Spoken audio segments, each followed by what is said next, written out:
এতদিন ছাত্রলীগ ফিটাইতো, এখন ওখানে এই যে বিএনপি ফিটাচ্ছে। এরপর আইসা আইসা বড় বড় ভাষণ দিবে যে হচ্ছে আমরা সহযোগিতা করতেছি, পাশে আছি। 2013 সালে যদি বেগম জিয়ার বাসার সামনে থেকে 6টা ট্রাক সরানোর সক্ষমতা থাকতো, সেই দিনই শেখ হাসিনা পড়ে যায়। বড় বড় ঢাকা শহরের নেতা কর্মীর এখন অভাব আছে? যাদেরকে নিয়ে আগাইতে চাই তারা এত মিথ্যাচার করে, এত মিথ্যাচার করে। খুব কষ্ট। দরকার কি আমাদেরকে বিতর্কিত করা? আমরা কি ওনাদের কোনো ক্ষতি করতেছি? প্রতিটা জায়গায় চাঁদাবাজি করে, ইয়ে করে, মানে হচ্ছে প্রতিটা জায়গায় মামলা বাণিজ্য। কতগুলো মামলা দিয়েছে, মানে হচ্ছে একটা খুন হয়েছে, মামলা দিয়েছে 232 জনের জন্য, পারিবারিক ঝামেলা। ভিডিও আছে কয়জন ইয়ে হয়েছে। যার ছেলে খুন হয়েছে সে জানেই না যে খুন হয়েছে, তারপর আইসা মানুষজন কান্নাকাটি করে। আমি ওসিকে রিকোয়েস্ট করে যে হচ্ছে যে খুন হয়েছে তার বাবা মামলা দিবে অথবা তার ভাই মামলা দিবে, আপনি কোনো রাজনৈতিক ব্যক্তির মামলা নেবেন না। তার ওর বাবা মামলা দিচ্ছে 28 জন আসামি, 236 জন থেকে 28 জনে নেমে আসছে রাজনৈতিক দল। আপনারা রাজনৈতিক দল করতে যাচ্ছেন, এটার কারণে কি মনে হয় যে অন্যরা কেউ অন্য দলগুলোকে একটু শঙ্কিত বা থ্রেট ফিল করছে? আচ্ছা, শঙ্কিত বা আমরা রাজনৈতিক দল করি বা না করি, আমরা যদি রাজনৈতিক দল করিও, অন্য রাজনৈতিক দল শঙ্কিত হয়ে আমাদের সাথে এমন ব্যবহার করাটা কি গণতান্ত্রিক? তাহলে তো সে আওয়ামী লীগকে হটানোর কি দরকার ছিল? সেই থাকতো। সবাইকে একদম সেফে রেখে চাঁদপুর 3য়বারের মতো হামলা হয়েছে স্টুডেন্টদের উপর, একটা বিচারও হয়নি। এর আগে কলেজ অধ্যক্ষের বিরুদ্ধে প্রতিবাদ করতে চায়, সেখানে ঢুকে ফিটেছে ছাত্রদেরকে। আমরা প্রতিবাদ করেছি, চাঁদপুরের জায়গায় দিবে না, নতুন কেউ আসবে একটু সুযোগও দিবে না। এরপর আইসা আইসা বড় বড় ভাষণ দিবে যে হচ্ছে আমরা সহযোগিতা করতেছি, পাশে আছি। রাষ্ট্র সংস্কারে অন্তর্বর্তী সরকারের আর কত মাস প্রয়োজন, কি করতে চাইছে তারা, এইসবের রোডম্যাপ জনগণের সামনে আসা উচিত। অন্তর্বর্তী সরকার 4 মাস পেরিয়ে 5-এ পা দিলেও তা না করে উল্টো রোডম্যাপের কথা শুনে কোনো উপদেষ্টার মুখ শুকিয়ে যাচ্ছে বলে মন্তব্য করেছেন বিএনপির ভারপ্রাপ্ত চেয়ারম্যান তারেক রহমান। বেশ কদিন ধরেই ন্যূনতম সংস্কার করে নির্বাচন দেওয়ার আহ্বান জানাচ্ছে বিএনপি। দলটি বলছে রাজনৈতিক সরকার ক্ষমতায় এসে বাকি সংস্কার করবে। এ নিয়ে প্রশ্ন তুলে গত 13 ডিসেম্বর পরিবেশ, বন এবং জলবায়ু পরিবর্তন উপদেষ্টা সৈয়দা রেজওয়ানা হাসান বলেছেন, রাজনৈতিক দল ছাড়া যদি সংস্কার সম্ভব না হয় তাহলে গত 53 বছরে সংস্কার করা হয়নি কেন, তার জবাব চেয়েছেন তিনি। রাজনীতিবিদদের ব্যর্থতার কারণেই অন্তর্বর্তী সরকারকে দায়িত্ব নিতে হয়েছে বলেও জানিয়েছেন পরিবেশ উপদেষ্টা। বর্তমান সময়টাকে কঠিন আখ্যা দিয়ে প্রত্যেককে মেপে কথা বলার আহ্বান জানিয়েছেন বিএনপি মহাসচিব মির্জা ফখরুল ইসলাম আলমগীর। রাজনৈতিক দলগুলোকে প্রতিপক্ষ না বানাতে অন্তর্বর্তী সরকারকে সতর্কও করেছেন তিনি। বিএনপির পাশাপাশি অন্যান্য দলও বেশ কয়েকদিন ধরে অন্তর্বর্তী সরকারের সমালোচনা করে যাচ্ছেন। এর মধ্যে গত 12 ডিসেম্বর নাগরিক ঐক্যের সভাপতি মাহমুদুর রহমান মান্না বলেছেন, অন্তর্বর্তীকালীন সরকারে যারা আছেন তারা ভালো মানুষ, কিন্তু কাজের মানুষ নন।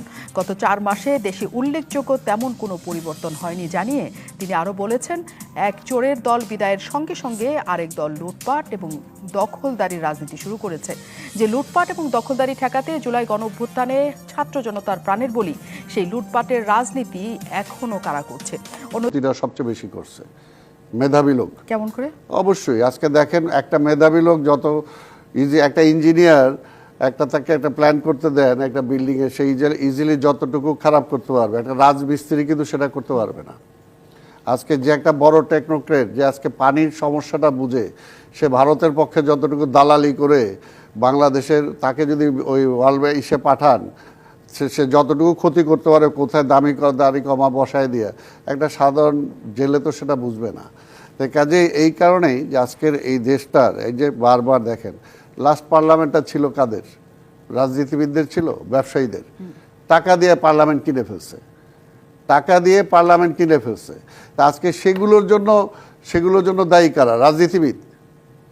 তা আজকে সব কিছুতে ঘুরে ফিরে হলো রাজনীতিবিদ। হ্যাঁ, সেটা হলো যে আজকে শেখ হাসিনার মতো একজন ফ্যাসিস্ট, তাকে ক্ষমতায় রেখে আজকে দেশ চালাইছে কারা?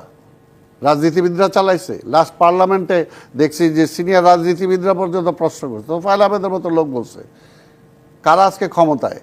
আমি কিন্তু যারা তাদের সুযোগ দিয়েছে তারা তো রাজনীতিবিদই ছিল। না, যারা না, এখানে একজন, যারা মানে একজন। এখানে বললাম তো যে আজকের নির্বাচন যে করছে, যেটা 3টা নির্বাচন, সকল নির্বাচন, সেই নির্বাচন কি রাজনৈতিক দল করছে?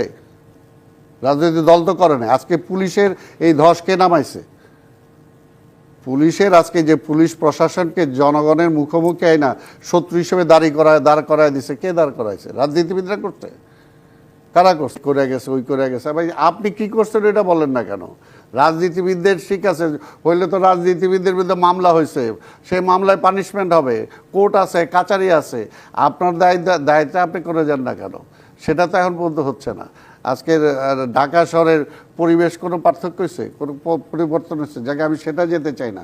এখন যেটা যে ব্যবসা সিন্ডিকেট, আর সিন্ডিকেট আপনি ভাঙেন না কেন?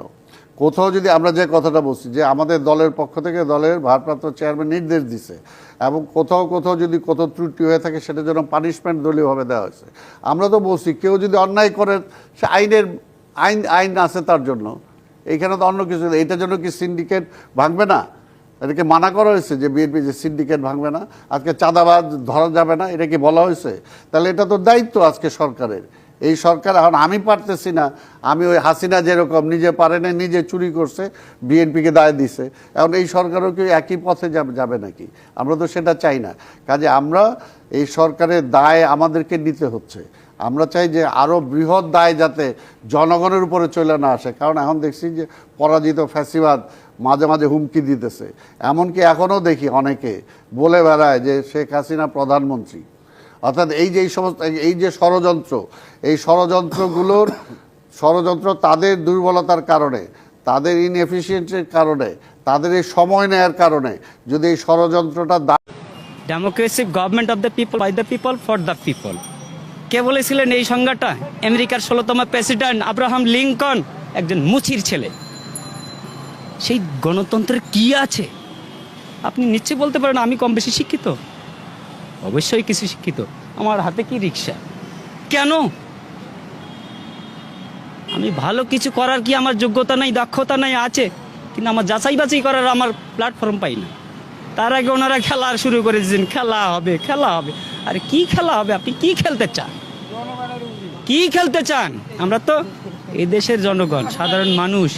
আপনি আমাদের কাতারে আসেন, তারপর খেলা কাকে বলে আমরা খেলবো, আপনিও খেলেন। দেশ একটা জাতিকে ধ্বংস করতে গেলে হিরোশিমার পারমাণবিক বোমার দরকার হয় না, শিক্ষা ব্যবস্থাটাকে শুধু ধ্বংস করে দিলেই যথেষ্ট। সেই ব্যবস্থাই করেছি। তা খাদ্যের কথা বলি, আমরা খাদ্যের কথা কি আর বলবো? আমাদের এক ভাই বলেই ফেলছেন 80 টাকা, 100 টাকা, এই সেই সব কিছু, যা কিছু সুবিধা পাচ্ছে তা পাচ্ছে তার ওনার ওই আন্ডা ফান্ডা গন্ডারা, প্রশাসনেরা বিভিন্নভাবেই সুবিধা। রাষ্ট্রের সংস্কার হয়নি। রাজনৈতিক দলেরা যে কথা বলছে যে তারা ছাড়া সমস্যার সমাধান করা সম্ভব না, তারা তাহলে 53 বছর সমস্যার সমাধান করে নাই কেন? Would you please answer? কেন আজকে আমাদেরকে দায়িত্ব নিতে হলো? তারা যে আমাদের কাছ থেকে বলছে যে ম্যাপ দিতে হবে, এই করতে হবে, রোড ম্যাপ করতে হবে, তারা কি একটা রোড ম্যাপ দিয়ে দিয়েছে যে এই সমস্যাগুলোর তারা কি করে সমাধান করবে? ওনারা বলছেন যে সংস্কার ওনারাই সবচেয়ে ভালো করতে পারবেন, সেটাই তো গণতান্ত্রিক দেশের কথা, কিন্তু ওনারা করেননি কেন তাহলে 53 বছর? দুই দেশে